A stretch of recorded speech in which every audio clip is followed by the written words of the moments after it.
Connecticut housing bill is back in discussions. What's happening? Yeah, this is an interesting article I found on Connecticut Insider talking about the upcoming review.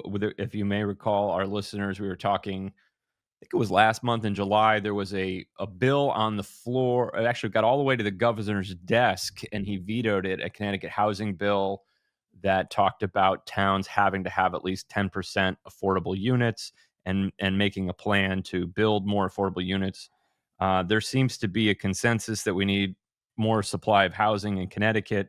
And this interesting article is, it's got quotes from several of the different politicians, and they kind of go around in circles. It's kind of, they're talking about some of the points we discuss on the radio, and even some of the politicians start to get a little frustrated that it's hard to make progress on this housing issue. So I thought what we could do is I kind of would recap some of the quotes from the different policy makers that came in the meeting, and then Byron, you can react a little bit. So they're going to revisit the bill again in September, and they had a roundtable discussion with the majority leaders. And Brian, the bill, for everyone to be clear, is putting a target number of affordable homes inventory that these Connecticut municipalities would need to meet every year. So Yes, in a nutshell, that's the idea. that's the big idea. Go Kind ahead. of forcing the towns to build more affordable housing is the idea. Yep. And so, sometimes in the article they refer to them as Democrats and Republicans, but to try and not be too partisan, it's kind of almost like the urban political people against the suburban people is what it seems to come down to. The main concern from some of the suburban folks is that they want to have control over development in their towns. So we'll get into let's take a look at the article and what happened. So all right. So it was a bipartisan group of legislators, housing experts, and regional and municipal planners led by Senate Majority Leader Bob Duff and House Majority Leader Jason Rojas. So the focus of the hour-long meeting was the possible goal of a 10% affordable housing units throughout the state, and the fact that many suburbs, particularly in Fairfield County, average home prices are soaring over $1 million, said Duff, a real estate professional who read the recent sales statistics. He went on to quote a bunch of median prices down in Fairfield, which were pretty high. I won't list all those right now, but here's a quote. So Rojas from East Hartford, a kind of city guy, said, "Every time we talk about doing something, we find a new barrier. At some point, for the political folks in here, we've got to get the people who are going to be opposed to things. We just have to act. If we're actually truly committed in trying to advance the agenda," Rojas said.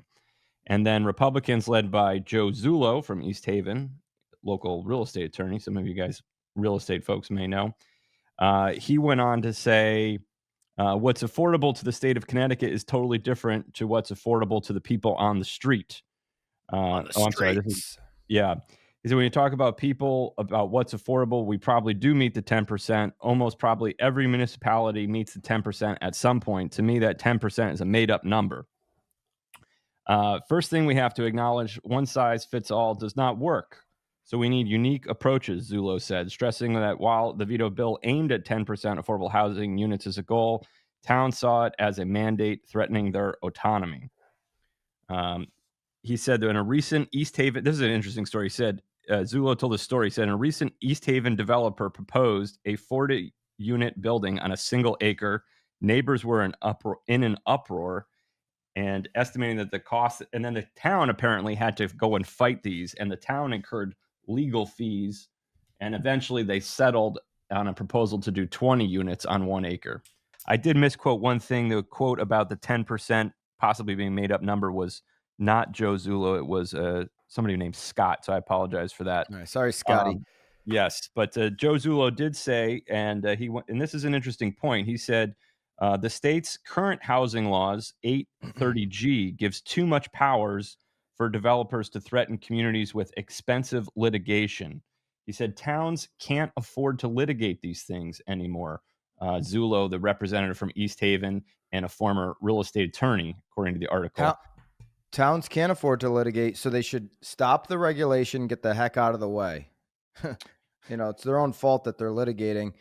Um, Lamont vetoed this bill after in I think the he was pressured to do so. yeah, after getting pressure saying, "Hey, you know, we're not going to be able to meet this bar of, going and getting this type of inventory, on a given year, these towns. Listen, why do builders not want to come to Connecticut and develop at scale? It's because you got real small time thinking, small time planning, small time, uh, you know, collaboration between. They don't have any collaboration. So there's actually, this is surprising, but there's a bill called the American Housing Act, the Housing Act of 2025 in the federal government, Congress. And this one passed 24-0 through the U.S. Senate Banking, Housing, and Urban Affairs Committee on July 29th. 24-0 bipartisan vote.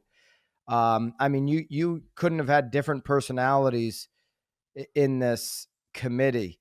You had guys. Who's the guy from Congress? Kennedy, the old guy. What's his first name? I love listening to him from the South. You had him in there on the right. You had Elizabeth Warren on the left. They came together and passed this bill to increase housing supply, modernize financing and regulations, addressing affordability and equity. And part of their plan is, hey, federal money that goes into these local communities for housing is now going to go towards the states that are building the most affordable homes. They're going to get more of the money. And the states that don't know how to build, so states that know how to build, Florida, Texas, Arizona, California, you're going to get the money. And the states that are sitting on their hands, like Connecticut, you're not going to get any money because you're not showing us that you can build. It's the same kind of plan Connecticut's trying to do from a state perspective to the towns. Hey, meet this threshold and you're going to get more support. Okay. It's what they're doing here. They were able to vote this thing through 24-0. Connecticut can't figure out how to get on the same page. And by the way, we'll probably do nothing, and all this federal money will go to other states. And Connecticut is going to get hurt by that because we're the 50th state in the country. There's only 50 states on for sale inventory. So Connecticut will get slapped in the face again unless you have faith in Hartford getting this thing figured out. Brian, anything else on that? Yeah, quickly, it's kind of ironic. Some of these folks agree with you, but they just can't seem to get things to happen. So there you have Senator Marks from New London. She says, we have lots of jobs and no housing. I think the 10% is incredibly important. Duff said, the state's needs for more than 100,000 units of housing is currently a supply and demand issue. And you'll like this part. He said, it's a matter of what we're building versus what we're not building. The fact of the matter is people still cannot afford to live in homes. We're not building enough. It's frustrating because this is a direct quote, we're not building enough. It's frustrating because we seem to continue to have the same conversation over and over again. I keep hearing that municipalities want to build affordable housing. You don't need permission from us. Just do it. Bob Duff. Brian, I could put an ad out on Indeed and find, a couple thousand people to apply for a position that are problem finders that can identify a problem. All these people do is identify problems. Those are easy people to find, easy positions to fill. Oh, I've identified the problem. Can you solve it? Yeah. And without action, without creativity, we don't have a lot of creative people in Hartford.